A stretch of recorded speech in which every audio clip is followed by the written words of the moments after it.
This week's author is Deborah H. Goldstein. Judge Deborah H. Goldstein is the author of With Our Bellies Full and the Fire Dying, a collection of 18 of her award-winning stories dealing with friends and family, their sins, and sometimes redemption. She also wrote Kensington's 5-book Sarah Blair mystery series that features a woman who finds being in the kitchen more frightening than murder, and standalones, Should Have Played Poker, and Maize in Blue. You can find out more about Deborah at her website, deborahhgoldstein.com. Link is in the show notes. Are you kidding me? I still don't think that was right. What do you mean? Oh. Oh my gosh. Am I a professional? Whatever. Start reading. Welcome to Mysteries to Die For. Oh my gosh. I am TG Wolff, and I'm here with Jack, my piano player and producer. This is a podcast where we combine storytelling with original music to put you at the heart of a mystery. All stories are structured to challenge you to beat the detective to the solution. Jack and I perform these live, front to back, no breaks, no fakes, no retakes. The rules for law and order create the boundaries for civil coexistence, and ideally the backdrops for individuals, families, and companies to grow and thrive. Breaking these rules puts civil order at risk. And while murder may be the big daddy of crimes, codified ordinances across municipal divisions, counties, states, and countries show the nearly endless ways there are to create mayhem. This season, we put our detective skills to the test with murderless crimes. This is Season 8, Anything But Murder. And I welcome you to Episode 15, where framing for a theft is the featured crime. This is The Joker is Wild by Deborah H. Goldstein. And if anybody ever doubted that we don't perform our intro live, we just proved it. And before the show started, I was thinking to myself, it's funny. I've never had a set key in what I play this in, or not key, but set octaves. I will just change it based on how I feel that day. And then I immediately play the wrong thing twice, not even realizing the first time that I got two things screwed up. But I digress. We're not using the piano setting for this, darn it. So, what are we using for today's bass line? I've pre-picked it, Okay. and by pre I mean 40 seconds ago. And we're using the cello. So that we can, because cello, I think this kind of deeper tone is going to work a lot better at reading it a bit slower. Yeah, I wanted to read this one a little bit more slowly today. Yeah. My voice keeps kind of hitching. I don't know if it's allergies or not, so you might hear me sort of slide away from the microphone to take a little sip of water. So yeah, this is going to be a fun cello episode. A fun cello episode. With Who Framed Roger. It's not Kathy. Any sort of... It's Kathy. Sorry. Who Framed Kathy? Who Framed Kathy. Yes. Not any sort of rodent species. No. Just regular old Roger Kathy. The book in the bag. I don't know how this got mixed in with my knitting. Kathy Hedgie stared at the tattered book she'd pulled from her bag that had her college coach son's logo on it. It wasn't there when I went into the dining room for breakfast. Sure, Harold Hartman roughly grabbed the book from Kathy. Gently, he examined it, carefully turning it over in his hands. Thank goodness, it looks like you didn't damage it. Didn't you realize you could have ruined the value of this first edition if you'd torn its cover or any of its pages? Kathy started to respond to his direct question, but stopped. Honestly, I told you, I've never seen that book before. Harold snorted. A likely story. I caught you red-handed. Besides, when someone says honestly, it's usually just the opposite. Do you want me to believe that my book simply picked itself up and walked itself into your bag?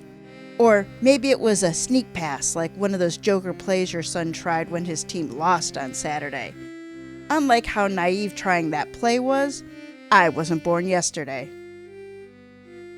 That's enough, Harold, Deb Holt said. Kathy was at breakfast with us. She pointed at the other women, their fellow mahjong players, who stood clustered around Kathy. Everyone knows Kathy's routine is to come down to the lounge area for coffee and an hour of knitting before the dining room opens for breakfast. Our fifth player joined her until she moved away last week. Once the Sunshine Village began serving breakfast, they'd leave their knitting out here while the 5 of us ate. Kathy still knits before breakfast, so anyone, including you, Harold, could have slipped that book into her knitting bag. As a few other residents drifted out of the dining room and stopped to see what was going on, a short woman, wearing 5-inch heels and long dangling earrings, pushed her way through them to Harold and Kathy. Because she was Sunshine's executive director, Betsy Morris, the C parted for her. What seems to be the problem here? Harold held up the book with one hand while pointing at Kathy with the other. That thief stole my book. She did not, Lucia Wright said. We all saw her take it out of her knitting bag, Harold countered. The other voices agreed. Kathy is no thief. Someone must have slipped it in her bag while we were eating breakfast, Carol Sosnan said. Kathy nodded in agreement. When we came out from the dining room, I retrieved my bag to take it down to the game room with me for our morning Maj game. I noticed it was heavier than usual and the bag fastener wasn't snapped closed. I peeked inside and saw the book wedged over my knitting. I have no idea where it came from. She's lying, Harold said, glancing at the growing crowd in the hall, which now included the last of the breakfast stragglers, many on walkers and canes. Betsy pointedly addressed Kathy and the mahjong players, Harold and some of his card-playing cronies. Why don't we walk down to the game room and continue this conversation there? Betsy didn't wait for them to move before telling the onlookers, It's just a simple misunderstanding. Nothing exciting is going on here. I suggest those of you interested in this morning's papier-mâché art project hurry to the art room. I was just there and saw Rachel has everything set up for you. As the crowd began to disperse, Betsy, giving the mahjong and the card players an evil eye, guided them to the game room. Once everyone was inside, Betsy closed the door.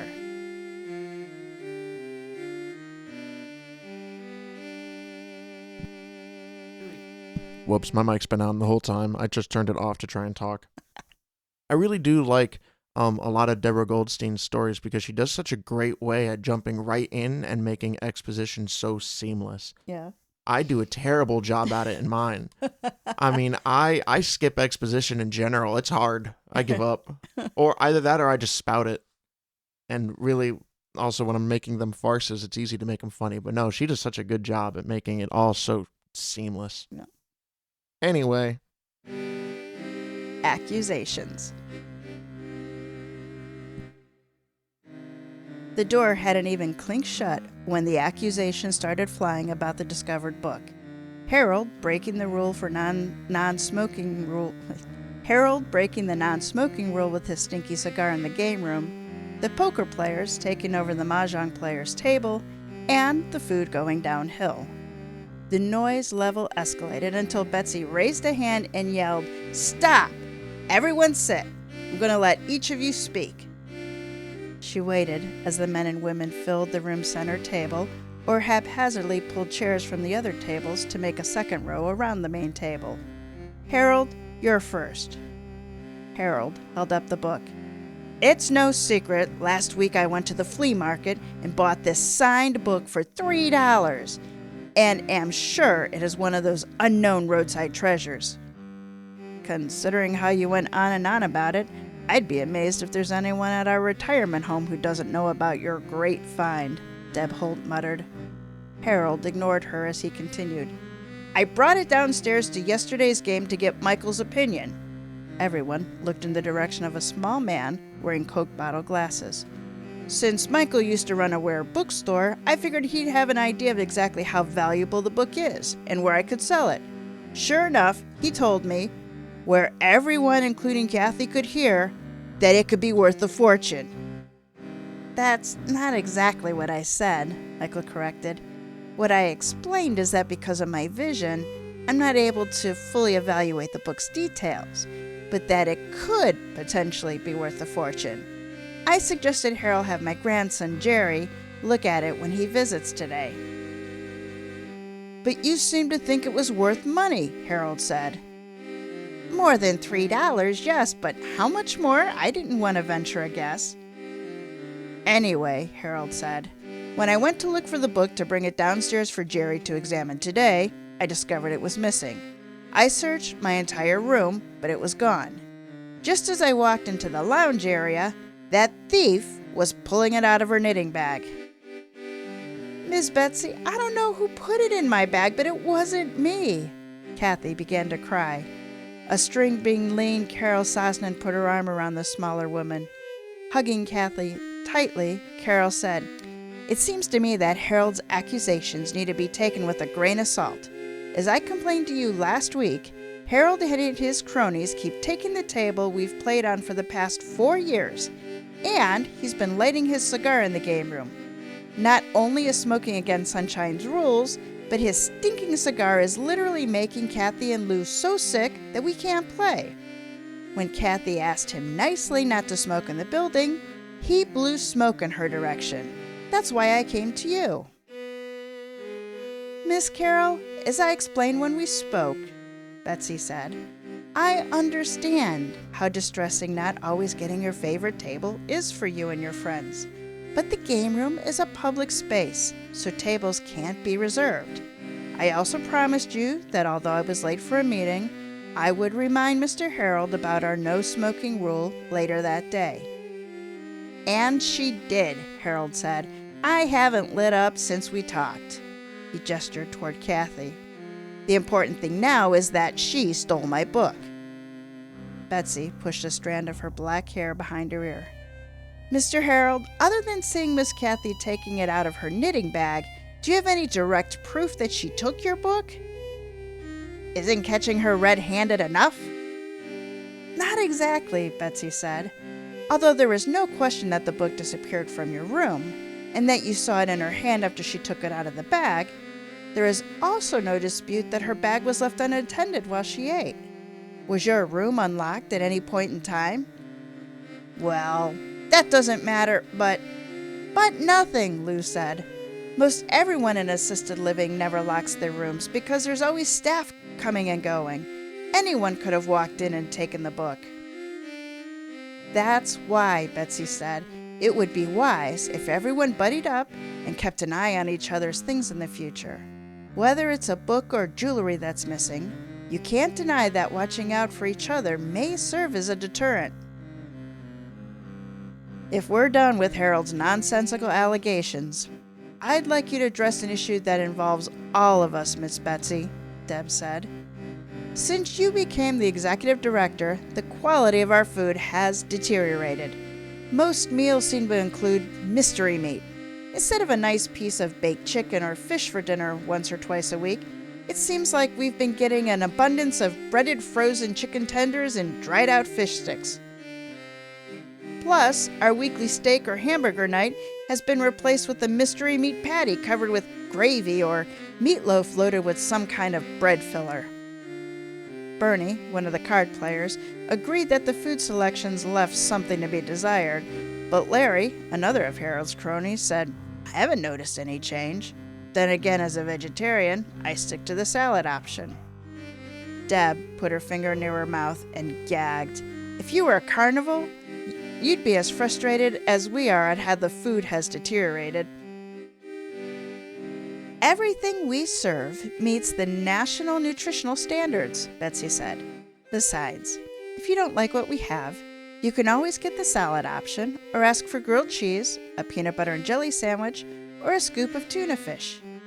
She looked at her watch. I'm glad we've had this time to discuss everything, but I see that the art session is about to end. I'm sure some of you would like to get on with your mahjong or poker games. Don't forget, Rachel has a special guest lecturer coming today to discuss foraging. Is that so we can better understand what's being served to us? Deb asked. Betsy pressed her lips together as she intoned, Come now, Miss Deb. Without waiting for any more discussion, Betsy turned and left the room. Nobody else moved. It was a standoff at the center of the table. Evenly divided between the poker and the mahjong players. Neither group was willing to give up the prized table until a young man with curly brown hair stuck his head into the game room. "Hey, Gramps." "Hi, Jerry," Michael said as he rose to meet his grandson. "You just missed Betsy." When Michael surrendered his chair, Lou slipped into it. Harold shot her a dirty look, but then picking up his book, he stood and crossed the room to discuss it with Michael and Jerry. After he gave up his place at the table, the other poker players also got up, relinquishing the table to the mahjong players. As he left, Bernie tipped a fake hat toward them, saying, "Pray the book is worth something, so maybe Harold will opt for a ritzier place to live. In the meantime, adieu, my loves. Until tomorrow." Deb made a face at his retreating back. "Can't wait." "Oh, don't be so hard on him, Deb," Lou said. "Bernie's one of the nice ones. Last week, after Bernie and Larry helped some of the older residents get settled for Sunshine's monthly birthday cake celebration, they brought their pieces of cake to where Kathy and I were sitting and asked if they could join us. Without Harold being around, they're both quite pleasant." Kathy nodded. "They may play in his game, but I think Harold even gets to them. Larry mentioned that it's a good thing they play for cheap stakes because Harold always seems to clean up. As we kidded around, I thought they both seemed very nice." Deb pointed toward Kathy's face. "You've got stars dancing in your eyes again, Kathy.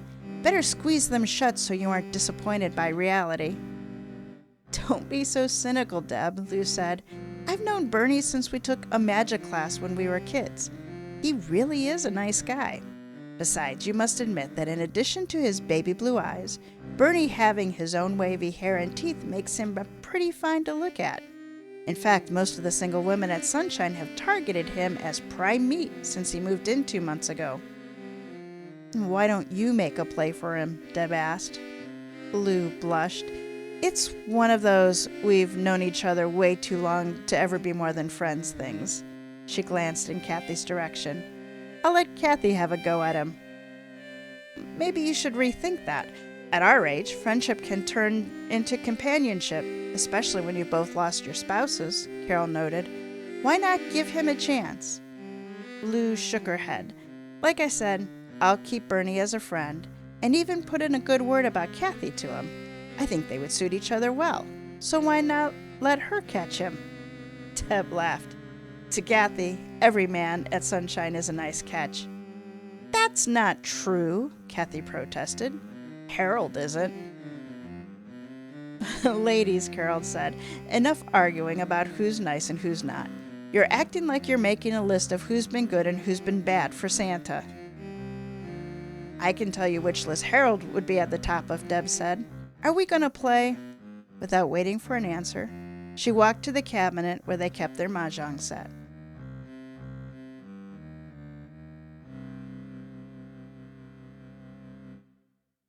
Let the games begin. Returning to the table with the mahjong set, Deb opened the case and took out the 4 plastic racks. After making a square with the ends of the racks touching, Carol, Kathy, and Lou emptied the tiles from the bag into the framed square and then proceeded to make sure they all were face down.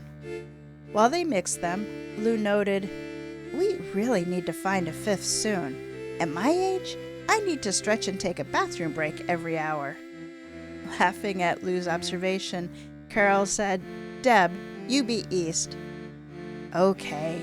Deb pushed her wall out and took 4 tiles.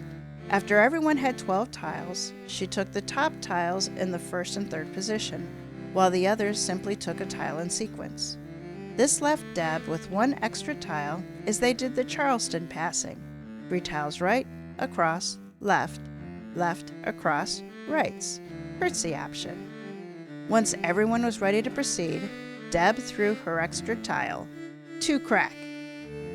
As they rotated picking and throwing tiles, Carol remarked, "We need to figure out who set Kathy up and why. I think there's more to this than someone simply choosing her knitting bag to stash the book.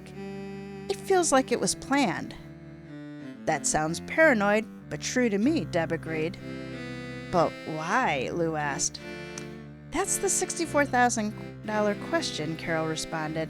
Betsy mentioned something about jewelry. Have any of you heard about missing jewelry? Lou held her tile in midair and said, Last week, Rose Donaldson claimed her rose ring was missing, but it was found in the bathroom. Apparently, she'd taken it off to wash her hands and forgot that she set it on the edge of the sink. Rose's ring is too big on her, Kathy said. She's always playing with it. At lunch last week, I pointed out that she had it lying on her napkin. If it comes up missing, do you think Betsy will blame me for that, too? Let's hope not, Carol said.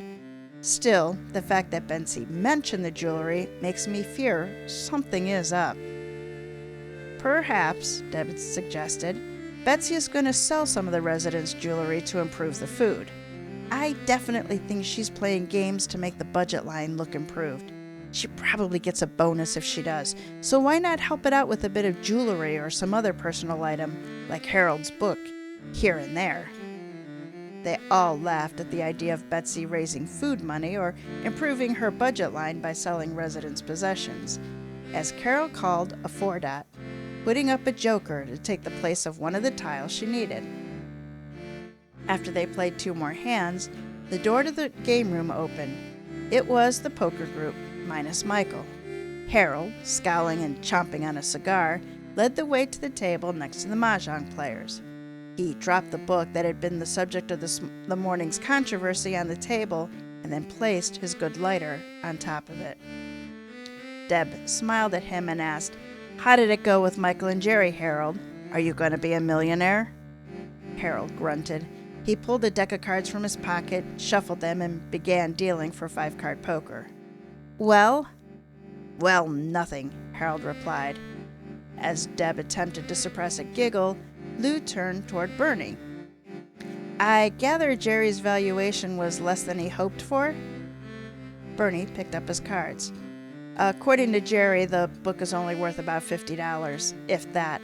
It isn't a first edition. Rather, it's an arc. Jerry said that the author is known for having signed every single arc his publisher provided for free. In response to Harold drumming his fingers on the table, Bernie laid 2 cards on the table and said, I'll take 2, please, and a joker would be nice. Harold dealt him the 2 requested cards and continued dealing around the table. Once finished, Harold picked up his lighter and lit the cigar. Whoa, Carol said. You agreed not to light up. He laid his lighter back on the table. What are you going to do about it? Harold challenged Carol as Kathy began to cough uncontrollably. Deb jumped up and yanked the cigar from his mouth. This! She threw the cigar to the floor and stomped on it. Suddenly, both tables of players were up, and a general melee was in full swing that resulted in tiles and cards flying to the floor. As the players screeched at each other, the door was flung open. Betsy entered with Jerry close behind. What's going on here? Betsy yelled above the racket the players were making. The room quieted immediately, so that the only sound was the intensification of Kathy's cough as, with Lou's help, she left the room. Betsy watched them go without interfering. Instead, she stared at Harold. We've already discussed the smoking issue. I can smell your cigar and can see the impact it had on Miss Kathy. Consider this a formal warning that you aren't to light up in the building again, or there will be consequences. Now, for the rest of you, this is a civilized facility. I think all of you should consider going back to your rooms or the lounge until you cool off. I'm closing the game room for today.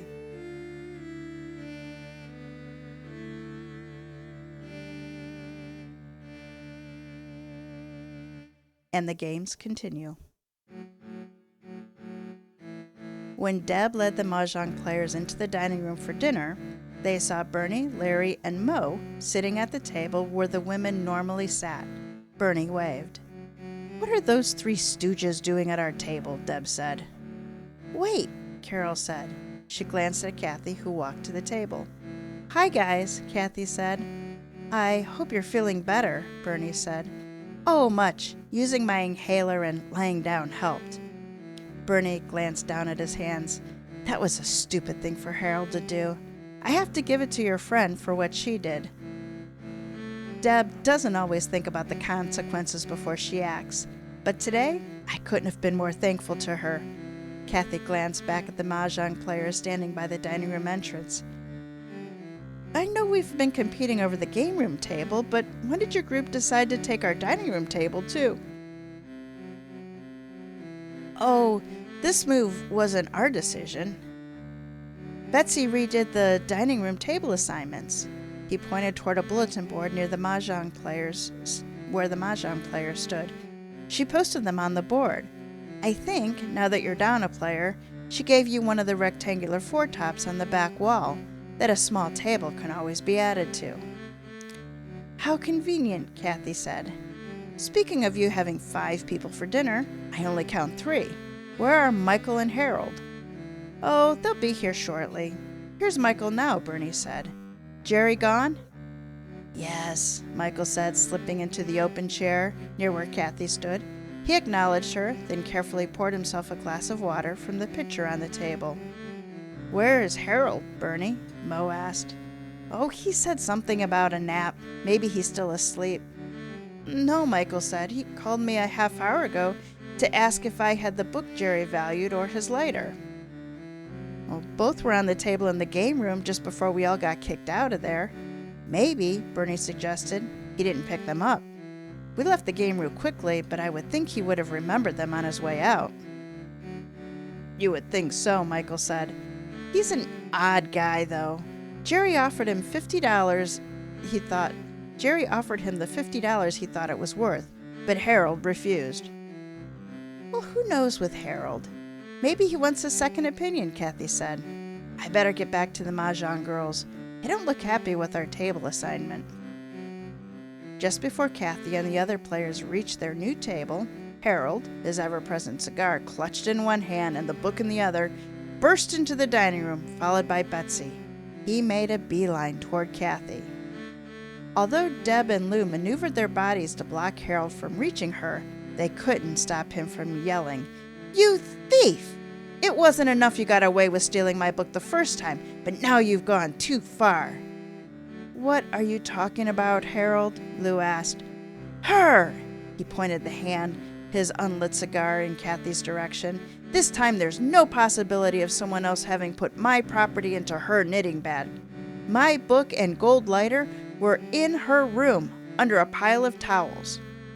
Adding her height to Deb's width, Carol stared down at Harold and then at Betsy, who now had caught up to him. You went into Kathy's room without her being there? Of course we did, Harold said. Her room and mine are right across from each other, and the only other room near us is empty. Obviously, it had to be her who took my property, so Betsy and I searched her room. Missing your stuff didn't give you or Betsy a right to break into Kathy's room, Carol said. Now, Miss Carol, all residents sign a form allowing staff members to go into any room if we think there's a problem, Betsy said. Not to do a search without permission. I believe you'll find the guidelines talk about emergency wellness checks and medical necessity. I don't recall anything about entering a room to do a property search. Details, Harold sputtered. The fact is my book, lighter, and Rose Donaldson's ring were in her room. She's a thief. What you're saying doesn't prove the truth of anything. I'm sure the coach and his fans will find the whole thing doubtful. Under towels? Carol scoffed. That wouldn't even work as a plot for a bad movie. Harold opened his mouth to apparently let out another tirade, but Betsy cut him off. Let's all lower our voices. There's no question that I found the book, the lighter, and a piece of jewelry reported missing earlier today in Miss Kathy's room. But you're right. We need to get to the bottom of this in a confidential manner. In the silence that was almost now deafening in the dining room, Kathy's response rang out. I don't know what you're talking about. I never took anything. Betsy moved her stern gaze between Harold and Kathy. Why don't you all eat your dinner while it's warm and then let's meet in my office to discuss this matter in private." "I don't want any dinner." Kathy fled the dining room. While the other mahjong players, except Deb, followed her, Harold settled himself between Larry and Michael. With a tilt of his cigar, he acknowledged Deb and laughed.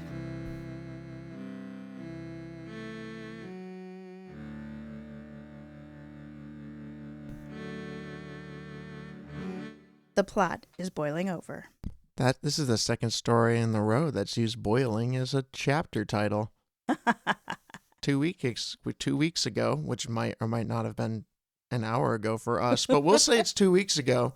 There was Boiling Point. Wasn't that the name of the chapter? Yeah, that was a cooking one, so there was a lot of food references. Yeah, that was a while ago. I can hardly remember that. Who really remembers?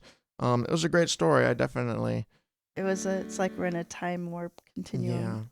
Yeah. Yep, that was 2 weeks ago. I don't even remember what I ate for breakfast this morning, except that I ate that half an hour ago, so that's even worse example. Seeing as I made you breakfast this morning, I can tell you had an egg sandwich. All right, you know what? No need to invalidate my jokes. Thank you very much. The plot is boiling over. Joining everyone in Kathy's room, Deb found Carol pacing at small width, while Kathy and Lou sat on the bed. Kathy's head burrowed in Lou's shoulder as she sobbed. With Deb's arrival, Carol straddled a desk chair, while Deb took the rocker. Lifting her face, Kathy said, "You've known me for all these years. I'm not a thief. Why Harold has me in his sights now is a mystery to me." "Did anything recently change?" Deb asked. "Not that I know of. After Betsy became the executive director, Harold moved from the independent to the assisted living. He took one of the 2 rooms across from me. I've seen him locking or unlocking his door, but we've never exchanged more than pleasantries. It just seemed better to stay out of his way." "Why?" Lou asked. "Do you think something's been going on across the hall?" "It's not what I think, it's what I know. Harold's been running extra card games, smoking his cigars, and occasionally entertaining a woman from the independent living wing." Carol tapped her fingers against the wooden top of the desk chair. "How? This is an assisted living floor. There's a nurse who makes rounds giving medicine and certified nursing assistants or aides checking on patients. With that much staff periodically floating around, surely some of them would have noticed things like you've seen, especially if someone stayed overnight." Lou laughed. "Around here, it's not a big deal. I don't care what floor you live on. That's something most of the staff turns a blind eye to." "That makes me think that whatever Harold's been doing must also be tied to Betsy," Deb observed. "He moved from the independent to the assisted living right around the same time she got here, but since he was already a resident when she was hired, chances are his behaviors aren't new. There's got to be a connection between them that we're missing. We've got to figure out what that is." "Maybe they're related," Kathy suggested. "If he helped her get a job, she might have a sense of loyalty or be beholden to him." I think their facial features and body types probably go against the idea that they're related," Lou said. Carol suddenly snapped her fingers. "It's not a physical relationship. Think what they both have in common." When nobody answered her, Carol continued, "Considering my background in accounting, I can't believe I missed it." She paused before declaring, "Numbers. Part of Betsy's job is creating and managing the budget." Opening her eyes wide, Lou said, "As you recall, Bernie joked about Harold winning all the time, but there was a lot of truth inside the jest." "What he's probably doing then," Carol said, "is counting cards. In blackjack, it's a strategy used to keep track of the high and low cards played. It's more difficult in poker because the deck is shuffled after every hand, but one can use percentages based on the cards played, blockers in your hand, card sequences that might be available, and the betting that is occurring to try to predict the outcome odds. With them playing both blackjack and poker, Harold probably has a way of averaging the games out in his favor. If he's running some slightly dishonest games, with Betsy looking the other way, and she's skimming on the food, Maybe they've come to an agreement, so they both come out ahead financially. I don't understand anything you're saying, Kathy said. Math was my worst subject in school. Let's face it, there's no way Harold and Betsy are after me pertaining to numbers. Besides, what does the book and jewelry I'm accused of taking have in common with numbers? Deb held her hand. I agree with you, but something you said a few minutes ago interests me. Considering our communal sense of living, and that we're all advised not to have money or valuables, especially because everything we want can be charged to our rooms, most of us simply close our doors. But you said Harold locks his. Without another word, Deb walked out of the room. A moment later, she returned. Harold's door is locked. I told you, he always locks it. Deb crossed her arms across her chest. Then how did you supposedly get into his room to take the book? Betsy would probably answer magic, Carol said. But what you're saying makes sense, Deb. If the door was locked, only Betsy or staff members, not Kathy, would have access. Unless he brought it out of the room himself, or one of his buddies did when he was in the room, and Lou said. Carol stood but didn't immediately respond. Unfortunately, there's no alibi available for the lighter. I distinctly saw it on the table near Harold when we were all in the game room, which means any one of us could have palmed it. That puts the book and the lighter in at least 2 places in the facility. I wonder where Rose's ring allegedly was taken from. A knock on the door, with the doorknob immediately being turned, interrupted the mahjong players' discussion. Miss Kathy, Betsy said as she entered carrying a piece of paper, I'd like to talk to you. When no one moved, she added, alone. You can talk to me in front of my friends, Kathy said. I would prefer not to. With a glance at Deb, who nodded, Kathy stood and met Betsy's gaze. No matter what you want to say, I don't have anything to hide. Very well. After careful consideration of the events of the past few weeks, I've reached the conclusion that based upon the conflicts you've had with several of our residents and the objects found in your room, your presence is a detriment to the well-being of Sunshine Village. You're gonna need to be more specific than that, Lou countered. I told you, Betsy said. This conversation doesn't concern any of you except Miss Kathy. Carol cut her off. We pay to live here, and for that matter, your salary, so any type of injustice concerns all of us. The only injustice has been Miss Kathy's presence after her discovered thievery. My job is to protect Sunshine's residents. Like cutting back on the quality of our food, Deb challenged. Miss Deb, we've been through this. We can talk about it ad nauseum, but that's not why I'm here today. The issue before us is that things simply aren't working out with Miss Kathy's presence. Consequently, I've decided to give her a 30-day notice to find another place to live. Betsy placed the piece of paper she'd been holding on the desk. You've made several accusations about Kathy, Carol said, but I haven't seen one shred of evidence to support any of them. In fact, it doesn't seem like you've done your homework. For example, we all know Harold keeps his room locked, so how do you explain how Kathy would have been able to get her hands on the book that was allegedly found in her possession not once, but twice? And why, if it isn't worth much, is he making such a fuss over that? Do you think Jerry or Michael might be pulling a fast one on Harold? Or is there something you aren't telling us? When Betsy didn't reply, Carol pressed on. Don't you think finding the lighter and jewelry in Kathy's room is a bit suspicious? Why, someone might conclude that you had something to do with everything that's been found in her room. She tapped the eviction notice.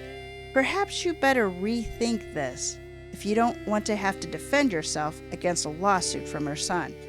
Can you imagine the publicity tied to Coach's mom wrongfully thrown out?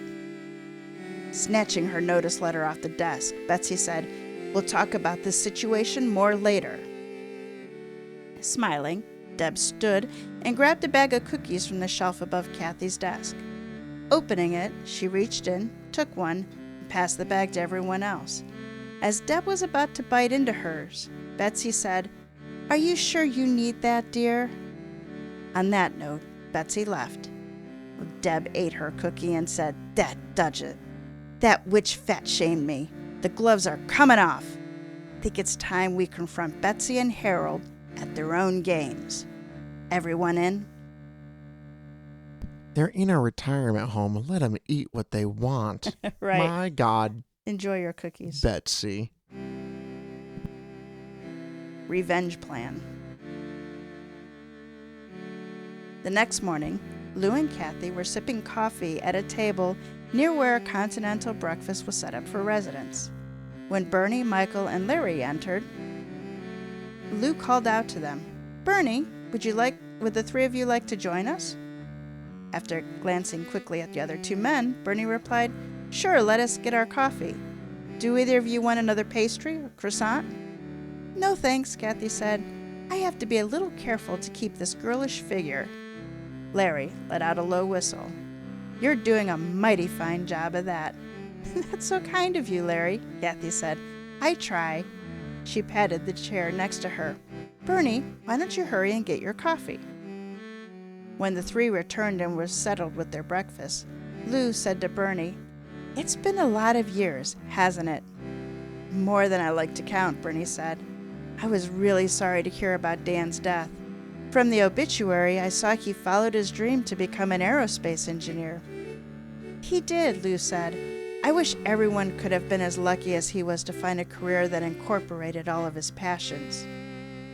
"You know, Lou, you broke my heart the day you told me You broke my heart the day you told me that rather than continuing to be my magic partner, you decided to join the astronomy club." Lou laughed. "Well, that offered me a different type of magic. Did you continue to pursue it?" "Only as a hobby." "Jessica and I married right out of high school," Bernie said. "We had 4 kids quickly, so I ended up taking a job on the assembly line at the car plant. Over the years, I worked my way to a mid-level management. After Jessica died, I realized I didn't want to spend my retirement shuffling from one kid to another, so I moved here. Maybe, if they have a talent show, we could do a bit from the old act."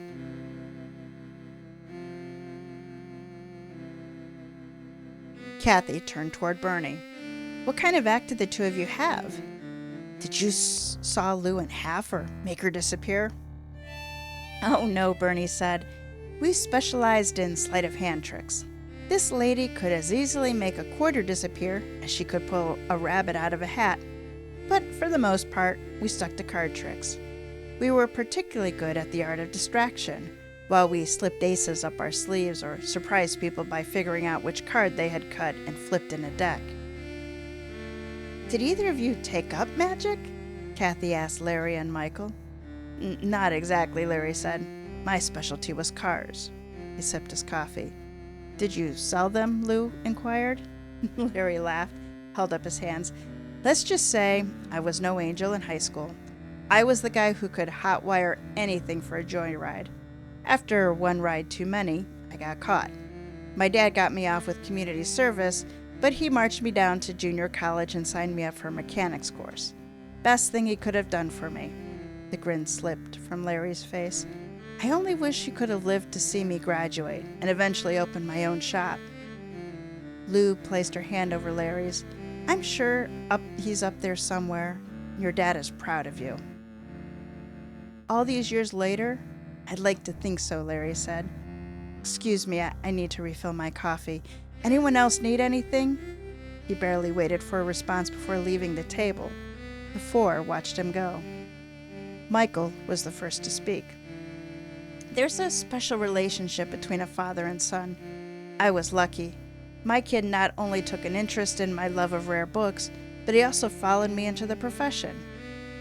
After he died and my eyesight started going, I was going to close the store, but then my grandson, Jerry, he came into the business.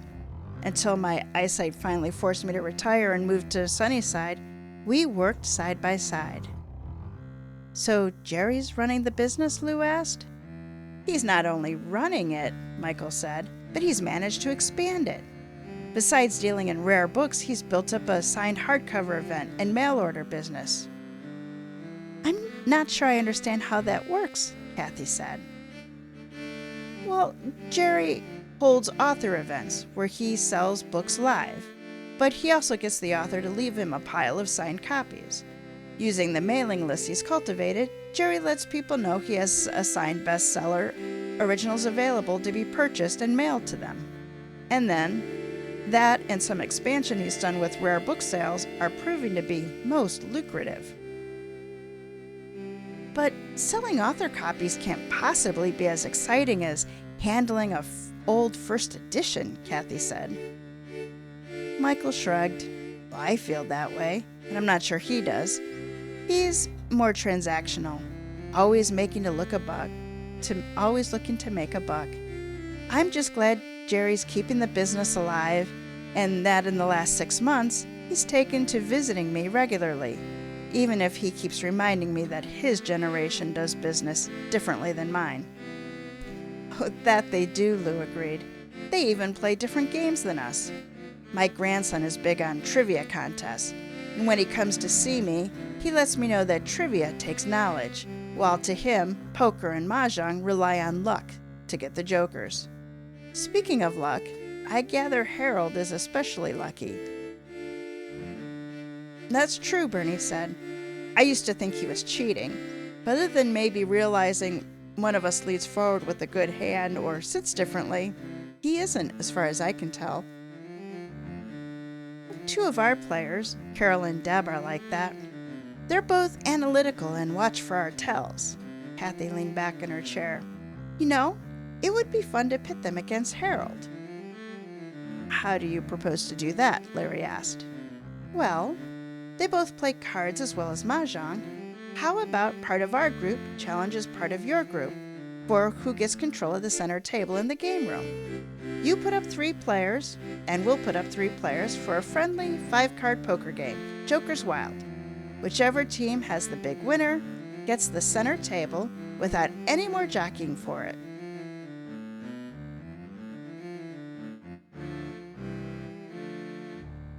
The final game. Harold, Bernie, and Michael were seated at the center table, while Mo and Larry had the observation seats. The mahjong players, except Carol, were standing outside the game room. Where do you think Carol is? Deb asked. Harold took the bait, but we can't pull this off without her. Oh, she ran back to get something from her room. I'm sure... Lou stopped speaking as the elevator pinged. The women stared at the doors as they opened, and Carol, wearing a poker dealer's visor, exited. What the... Relax. I thought this might unnerve Harold a bit. If I tilt it down, he's not going to be able to see my eyes clearly. Deb snorted. More likely, he'll think you're a daffy old lady dressing for the game. Well, let him think that, Carol said. It'll be to my advantage. I pulled the curtain shut earlier today. Do you have everything else ready?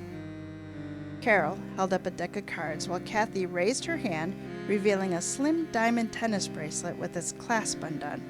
They entered the room together. Carol and Lou and Kathy walked toward the table, while Deb joined Mo and Larry. As Kathy slid into her seat, she knocked her arm hard against the edge of the table, causing the bracelet to slip from her wrist. Oh dear, she said, as Bernie, retrieving it from the floor, handed it to her. Thank you. She placed it on the corner of the table. Deb, why don't you play instead of me? If breaking my bracelet is a sign of how things are going to go, I think I better sit this game out. If that's what you want, Deb said. I do. Deb took her seat while Kathy, leaving the tennis bracelet on the table, walked to the back of the room. Harold shuffled the cards that Carol provided and Lou cut. Once that was done, Harold dealt. As the hands progressed, it was even as to who won, mainly because of who got jokers. At some point, Betsy entered the game room, but this time she didn't interrupt the game or ask why they were playing together. Instead, she took the extra vacant onlooker chair. 3 hands more, And after 2 rounds of betting, only Carol and Harold hadn't folded. He flipped his cards over. A straight flush. Queen of hearts high. He started to reach for the pot. Not so fast, Carol said. As she started to turn over her cards, the lights went out. Confusion ensued until the lights came back on. I'm sorry, Kathy said. I hit the switch accidentally. Kathy, your bracelet is gone, Lou said. What? Exclaimed Betsy. Since Kathy was on the other side of the room, it looks to me like the thief is one of us, Deb said. Not her. That's ridiculous. Harold again reached for the pot. Wait, Carol said. We haven't finished our hand yet. All right, Jack, we are at the deliberation. That we are. Man, this one's well written. I got no clue. Sorry, I had to take a drink of water. No, you're good. Yep, somebody is framing Kathy. Well, yeah. And we know it's not the women. Do we? The mahjong players. Well, I guess if you... Yeah, all right. We know it's not the women. So the mahjong players are putting on their sleuthing hats to protect one of their own. Kathy Hedgie is accused of stealing from her fellow Sunshine Village residents. To save her from the heartbreak of eviction, they need to spot the real wolf in sheep's clothing. Here are their suspects in the order that we met them. Alrighty. Harold Hartman, the mean poker player who is playing the victim. He's just an asshole. Bernie, the nice poker player who Lou grew up with. I bet he did it. He's too nice. Michael, the nearly blind poker player whose career was rare books. The dude's blind. Jerry, Michael's grandson who frequently visits. I didn't even think Jerry was a suspect. This is news to me. Betsy Morris, executive director of Sunshine Village. Another asshole. Here are the facts that they have so far. Harold Hartman bought a secondhand book for $3 that Michael told him is worth more. Before he can have it valued by Jerry, it's stolen. Kathy finds it in her knitting bag. Interesting. Personal items have been disappearing from Sunshine Village, including jewelry, but it's difficult to determine if they were misplaced or stolen. Indeed. After his gold lighter goes missing, Harold and Betsy search Kathy's room, finding it, the book, and the missing ring all hidden under towels. Odd. Interesting. Betsy Morris became executive director about 6 months ago. This coincided with a swift decline in food quality and with Harold moving from independent living to the assisted living room across from Kathy. Coincidence? I think not. Betsy denies that she has cut the food budget and will not answer if she receives bonuses for keeping costs under budget. Well, she probably still cut the food budget. She seems like an asshole. Harold keeps his door locked, something the other residents do not do. Harold violates the smoking and other policies. He wins more than his fair share at poker and entertains lady friends. He sounds like he's having a great time. I don't know what he's complaining about. He knows how to do retirement. Yeah. Jerry took over his grandfather's business and for the last 6 months has visited frequently. He spends time with Michael, but also with Betsy. I didn't catch that Betsy part. You didn't catch the Betsy part? No, I didn't catch that. At one point, Betsy flew in when they were arguing and Jerry was right behind her. I noticed that. I thought that was just coincidence. I thought they just happened to be coming in the room at the same time. Not coincidence. Interesting. Jerry inspected Harold's find and valued it at $50. He offered to buy it for that sum, which Harold declined. Now, if Jerry is on it, he could have just undervalued it. Yeah. Kathy denies everything. Her son is a noted coach, and her eviction would embarrass him as well as her. So, flipping the tile, Jack, who is framing Kathy? Man, I don't know. I was hoping... Sometimes you get to the end of the deliberation, and I was like, I wish...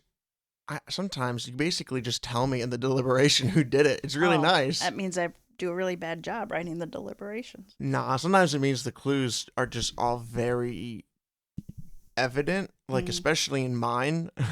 In mine, you read the clues, and it's like, I basically eliminate everybody in the clues.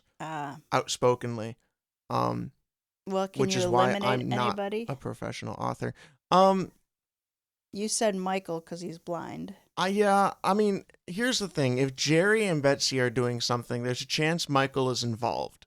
Um, I'm not really convinced that he is though. I don't think Harold's in on it. I would love if he was, so that we could kick him in the balls, but I don't think he is. You know, it's a sign of good writing when you really don't like a character. Yeah, yeah, it is. Except it's not a good sign of writing when you really don't care for a character in horror movies, and then they kill off that character. Because here's the thing: if I'm supposed to be scared, why are you killing a character I don't like? Kill characters I do like.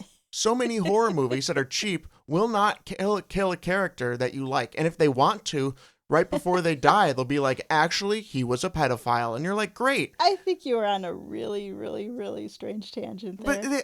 But these movies do it. Oh, well, we're not talking about movies. No. But either way. We're talking about I bet it happens in books too. I bet it does. If people are afraid to kill off characters that they like, but killing off a likable character makes the story more memorable. Stephen King's really willing to kill off characters that you love. Yeah, some people are very attached to their characters and others are not. And it's very impressive when you're not. So, back to the story. Back to the story. Okay, so you said no to Harold. No to Harold, no to Michael. No to Michael. That leaves Bernie the nice guy. Jerry. Now, Bernie was also the musician, or the magician, right? I believe so, yes. So he was really good at sleight of hand. Yes. And, you know, that seems to me like it could be a red herring. Where they were like, this guy's... Because, honestly, if you took that part out of the story, Bernie wouldn't be a suspect in my mind. Okay. So it's one of those, was it added in to be a red herring, or is it actually the only point in the story that really does point to the... I keep wanting to say the killer, the thief. The thief. I'm gonna say, Madam Goldstein, that was a red herring. So not Bernie. Okay. So that leaves you with Jerry and Betsy. I think it might be those two in cohorts. I'm really not a fan of these double thief, double criminal stories because I can never gauge. You know, I get so many half points because of them. But what are you gonna do?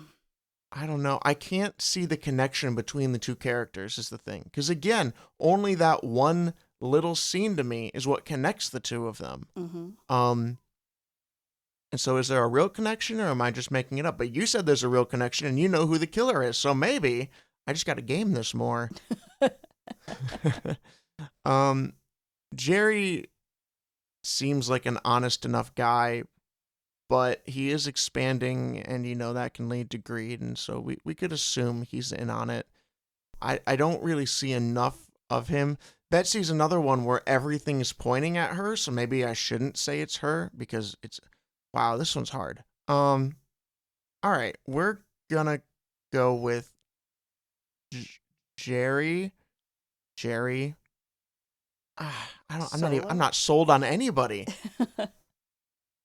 All right, Deborah, I think you got me on this one.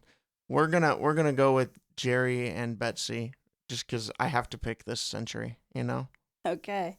All right. I hope everybody out there has logged in your suspects and hopefully had an easier time than Jack did. I have a question for you. What? When I do these, do you sit there knowing who the killer is going, oh, Jack, you're such a dumbass? Do you ever do that? Just No, I never do that. A lot of times, you know, I read these better when I read them right before. Mm-hmm. So a lot of times I do know who it is. I always think it's interesting on how you think through it. And sometimes it's like, oh, I wish I had written the deliberation a little differently. Because, of course, everybody who reads it or hears it differently. Yeah. So, no, I'm more fascinated by the things that you pick up on. And sometimes there are things like, oh, I didn't think of that. Like the one we were doing, I think, last season with Ken Harris did not see that coming. Yeah, the Nazi. And yeah. I had no idea that the word Nazi was in it until you said it and started laughing. Well, I didn't realize it until we got to the end of the story and you said it and I was thinking about Nazis and I was like, oh, he wrote that perfectly. Yeah, I did not get it at all. So no, I do not sit here gloating and stuff. I'm Mocking me. more like just Looking at. admiring the way Okay. you figure it out. I guess it is probably fun watching somebody else's brain process all that information. But all right, let's figure out how I was wrong. Well, before we Oh, do and that, yeah, my bad. we want to remind everybody that Mysteries to Die For is still ad-free. Yeah, it doesn't have to be. Doesn't have to be. In exchange for not making you press the fast forward button right now, check out Deborah's catalog, her backstory on her website and on Amazon. As Jack said, she is an amazing author. Her stories have a really cool twist to them. So if you like the style of this story, and she's written a couple of other stories for us on Mysteries to Die For, Yeah, check out her backlist. Yup. All right, now the Joker makes an appearance. Sorry, Harold, Carol said as she slowly turned over the cards to reveal 4 aces and a joker. I'm afraid 5 of a kind beats your flush. But how? Harold said. He glanced at the other male players. Surely one of you had an ace. Only up my sleeve, Bernie said. He smiled in Lou's direction. Amazing. How one can think you have something of value, and you don't, Lou said. Or, then again, you may have a hand that you think is worthless, and it turns out to be priceless. Are you alluding to something, Miss Lou? Betsy asked. Only if the shoe fits, like Cinderella, one should wear it. I don't understand what you're saying, Betsy said. It's a matter of numbers, Carol said. Michael, didn't you mention that your grandson has been visiting you a lot more in the last 6 months? Yes, Michael said. That's almost the same amount of time that you've been here, Miss Betsy. What are you insinuating, Miss Carol? Only that by the numbers, Carol said. Jerry and you are close in age. His visits have increased since you started as the executive director, and that you're both transactional. Do you get a bonus if you keep the budget within a certain range? I'm doing my job. Whether there's any bonuses tied to it is not something we need to discuss. Oh, but we do, Carol countered. It's all in the numbers. Michael, you thought Harold's book might be worth something when you first saw it, right? Yes, Michael said, but I couldn't see the detail well enough to make the necessary evaluation of it. Which is why, Carol said, you had Harold show the book to Jerry. Michael nodded. So if Harold accepted the $50 Jerry offered him, who would have owned the book? Carol waited for Michael to say the obvious answer. Jerry. Tell me, Miss Betsy, is the value of the book enough that Jerry and you could tie the knot and both give up your present jobs? I don't know what you're talking about, Betsy said. Ah, Carol said, numbers never lie, especially if you're the one holding a joker up your sleeve. Right, Bernie? Absolutely, he said, reaching up his sleeve and handed Kathy back her bracelet. What? Everyone said, while Bernie picked up the cards from the table and shuffled them as Carol gave everyone back their chips. I don't understand, Harold said. You may be a curmudgeon, Harold, Deb said, but we're not going to cheat you.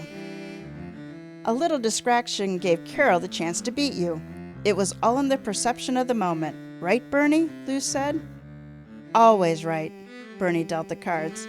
Tell me, how did you women figure out that Jerry and Betsy were trying to pull a fast one? Sadly, Deb said, people in retirement homes generally only get so many family visits.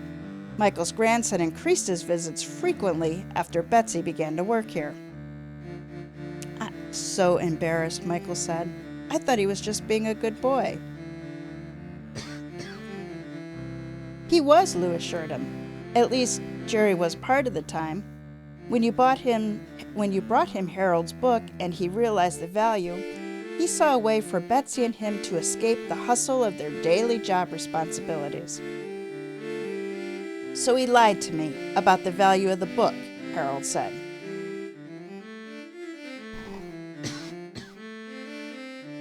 But you didn't fall for it, Lou noted. That meant they had to find another way to get the book out of your room and keep suspicion away from them. That's when they framed me, Kathy said. They thought that with all of the hullabaloo of the book being discovered, and me, the famous coach's mother, being thrown out, you'd eventually let Jerry have the book. Harold shook his head. Shall we play another hand to see who gets this game table in the future? Not necessary, Carol responded. I can assure you the outcome will be the same. After all, the Joker is always going to be wild. The end.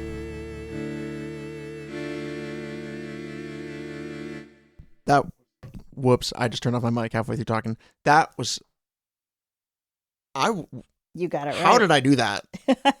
Well, I think what you did was you realized that the poker players were just not viable suspects. They weren't. And that just simply left the other two. Well, the other thing that got me is that the poker players, other than Harold, were not concerned with money, and Harold wasn't concerned with it in the same way that Jerry was. And so as you were talking, I slowly began to realize that there's really no greed in anyone other than the two characters who are still actively working. Yeah, and although the story doesn't go in it, it had to be Betsy who was doing all of the relocating of stuff. Yeah, it had to have been her for the locked room's sake. Yeah, and at the beginning of the story, Jerry hadn't even seen the book yet. Yeah. So it couldn't have been Jerry who put the book into Kathy's bag. It had to be Betsy. Yeah, the framing got me because also part of it was like none of these people are malicious.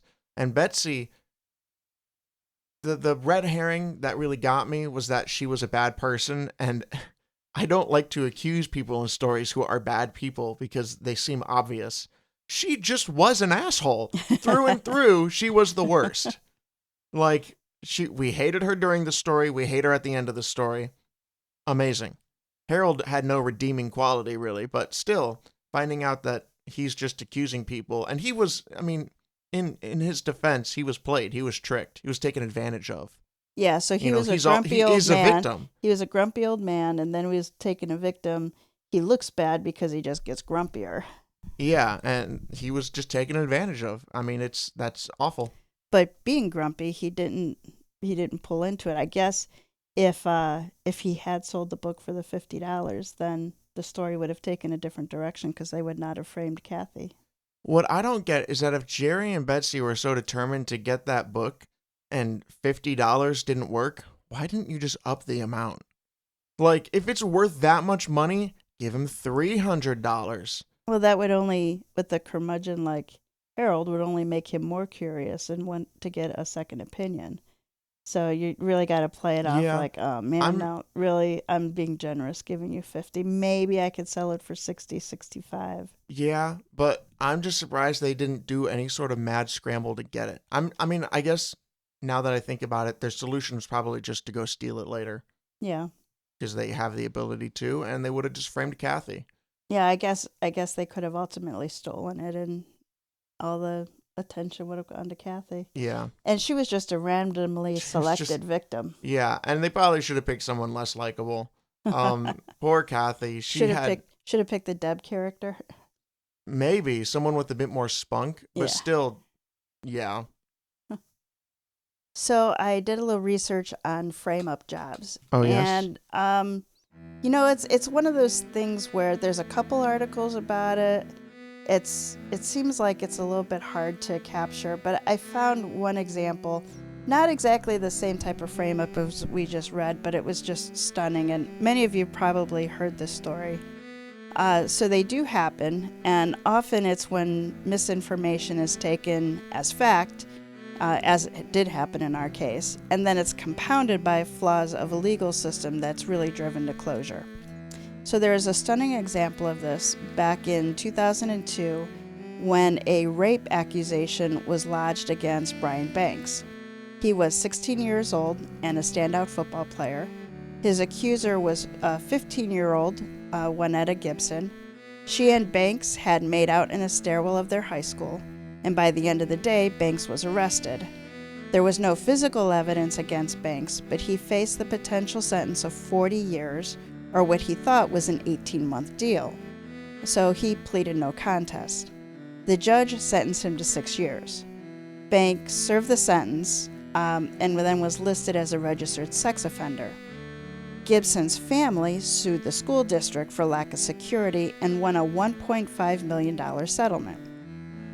Shortly after Banks' release, Gibson reached out to him and agreed to meet him at the office of a private investigator, where she was taped saying multiple times that Banks did not rape her. Lawyers for the Innocence Project took up the case. Upon examination, they found that the results of the DNA samples taken from Gibson had no connection to Banks. The DNA evidence, coupled with her admission, resulted in Banks' conviction being overturned in 2012, which vindicated Banks but could do nothing to make up for the loss of his college scholarship in the years that should have been some of the best in a young man's life. The Los Angeles Superior Court ordered Gibson to repay the $1.5 million plus $1.1 million for making a false claim and fees. So according to the Innocence Project, it's unknown how many incarcerated people truly are innocent. A couple studies were conducted that put the numbers between 2.3 and 5%, which equates to approximately 23,000 to 50,000 men and women. According to the Innocence Project's website, quote, research shows that false confessions can take place due to law enforcement's use of intimidation, force, coercive tactics, isolation during interrogations, deceptive methods that include lying about evidence, and more. An innocent person may also falsely confess because of increased stress, mental exhaustion, promises of lenient sentences, or challenges with understanding their constitutional rights. Children, people with intellectual disabilities, and people with language barriers are often left particularly vulnerable due to this lack of comprehension. So there's a few fascinating links in the show notes. A Fox Sports June 2013 story includes a link with an interview with Banks that also includes some of the footages from the private investigators, what they captured. And the Innocence Project website contains information on how bad eyewitness accounts, misapplied forensic evidence, false confessions, and other issues regularly contribute to wrongful convictions. It was really interesting. I went down the rabbit hole a really long time on that one. It was a fascinating sort of read and investigation, both about Mr. Banks, but then also on the Innocent Project website. Yeah, whoops. There's a really famous case also. I don't know if it's the same case as this, but it was a woman who was assaulted. Guy went to prison. In prison, like that guy, he was innocent, and he talked to another dude who was bragging about doing it. He met the guy who committed the crime, who was in there for a different crime, and he got let out. The man who was falsely accused, he got let out, and then he and the woman who was assaulted toured the nation, and I think they're still doing it as public speakers and talking about how easily it is to, basically, as you said, incorrectly identify someone, because eyewitnesses are like one of the most unreliable sources of evidence in existence. And like the risks and just understanding what you're doing when, you are pointing a finger at someone and you're not 100% sure. There was also advice on the different websites about what to do if you're accused, and one of them, of course, is to contact a credible defense attorney. But they said, like, if you don't know where the evidence is coming from, if you're stunned, if you're isolated, all these things really are red flags that you need a professional to help. Yeah. Yep. Sad stuff, but it does happen. So let's learn a little bit more about Judge Deborah H. Goldstein. As we said, she is the author of With Our Bellies Full and the Fire Dying, a collection of her 18 award-winning short stories, and that also focus on her family and friends and their sins and sometimes redemption. She wrote the Kensington Sarah Blair mystery series that features a woman who finds being in the kitchen more frightening than murder, and Standalones Should Have Played Poker and Maize and Blue. and more than 50 short stories that have appeared in numerous periodicals and anthologies. Deborah's works have been named as Agatha, Anthony, Derringer, and Claymore finalists and received IPPY, Silver Falchion, AWC, and BWR awards. She serves on the National Sisters in Crime Board and previously was on a national board of Mystery Writers of America and president of the Guppies and SEMWA chapters. Deborah would like to thank Carol, Kathy, Lucia, and Deborah, real people who made generous purchases of character naming in support of some wonderful charities. Links to Deborah's contact information is in the show notes.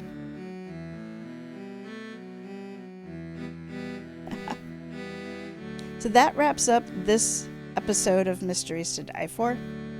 Show support by subscribing, telling a mystery lover about us, and giving us a 5-star review. Check out our website, m2d4podcast.com, for links to this season's authors. The anthology for the second half of this season releases in October. Add it to your Christmas, Hanukkah, or your to-be-read list. Mysteries to Die For is hosted by TG and Jack Wolff.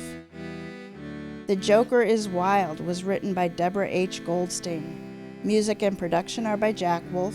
Episode art is by TG Wolff. Join us next week for A Toe Tag, which is a first chapter in a fresh release in the mystery crime or thriller genre, and then come back in 2 weeks for our next original story in Season 8, Anything But Murder. Okay, Jack, take us out.